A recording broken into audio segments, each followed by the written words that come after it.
Hi, I'm David Coffer, past president of Edmonds Rotary and one of the founders of Edmonds Oktoberfest. Welcome to Edmonds Virtual Oktoberfest 2020, the first and probably the last virtual event we'll have, but we're really excited to have a great event tonight. We hope you learn a lot and have a good time with us. We're joined initially by Roger Brideau.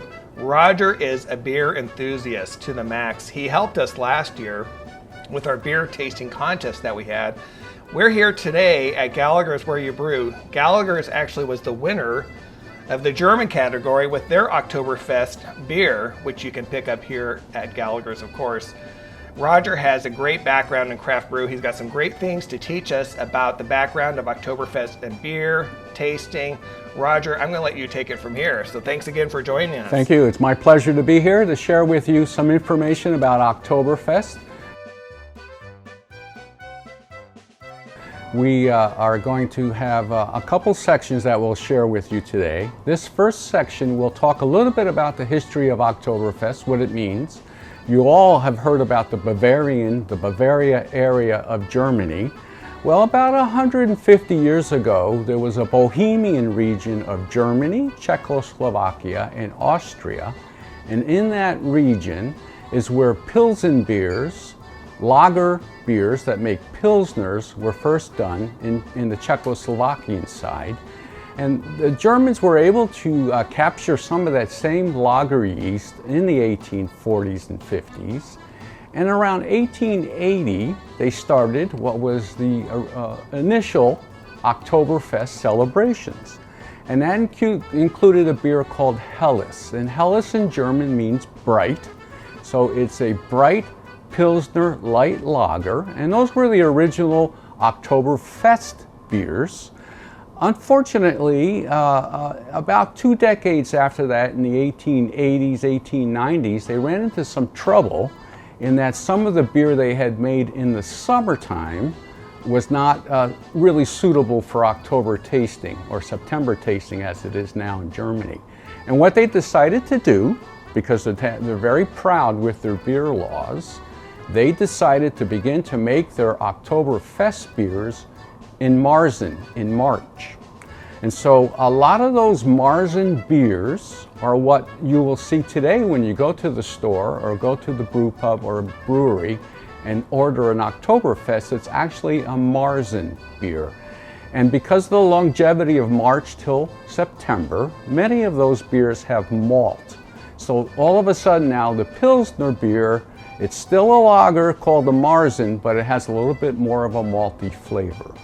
And just so you're aware of, the oldest brewery in the world, Weihenstephan, started making beer in 1040. So 1040 was the period of time when this particular brewery, which is still making beer today, was established. What we're going to do, I'll tell you a little bit about, the Germans take a lot of pride in their beers. They have the Reinheitsgebot from 1516. That's the original beer law. It's an order. Gebot means order in German, and that was an order for them to have good ingredients, which included water and malt and hops. At that point in time, in 1516, they didn't even know there were yeast. Yeast had not been identified. They knew that they could subculture and move one beer to the next, but they didn't understand it was the yeast that was fermenting the product. So what we thought we would do today, Munich is the home of Oktoberfest currently, and they have 6 major breweries that are involved in fest celebrations in that region.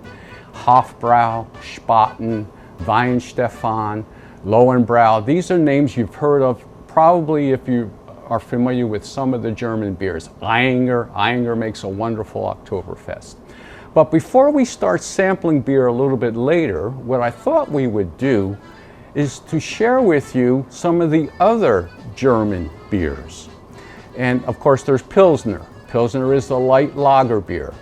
Pilsner makes up about 70%, maybe 75% of the beer consumed in the world. So you can see it's a pretty big hit. But there are other beers in Germany that are available that you're going to see in restaurants and brew pubs or in breweries like here at Gallagher's. They make German style beers too. and that includes Kolsch. Kolsch is an ale that is lagered and stored like a lager. So it's unremarkable in terms of its yeast profile, and that is done on purpose. And that comes from Cologne. Kolsch in Cologne is a protected copyright like Champagne is in France. In addition to Kolsch, there's a nice beer called a Rattler. In German, the word Radfahren means bicyclist. Rattler beers were the beers that bicyclists would go on a little journey, stop into the brew house, have a Rattler because it's 3% alcohol, and then be on their way. And in America, Rattlers are called shandies, something that you may have come across in a brew pub. In addition to that, Germany also makes Berliner Weiss, which is a sour, Gosa, which is a sour. They make Bock beers. Maibock is for the celebration of May Day, the first day in May. Big celebration with Maibock beers. Bock is a Bock beer that has higher alcohol. And they make Eisbock. You may have heard of Eiswein. Eisbock is a beer involving freezing to make the beer. We've all probably had a chance to hear about or maybe sample, if you're a beer drinker that is, Hefeweizens. Hefeweizens also use an ale yeast, different than a Pilsner lager yeast, and the Hefeweizen yeast is one that contributes esters. So it makes banana oil, it makes clove. You'll see people who drink Hefeweizen often have a piece of citrus in their beer. This is very common here in the States and in Germany. Of course, there are Marzens. That's the beer we talked about earlier. And the final beer I want to share with you from Germany are Dunkels. Dunkel beers are their version of dark beers. Okay, it gives you an idea of the range of beers, not just Pilsners or Fest beers in Germany, but the whole range of different repertoires.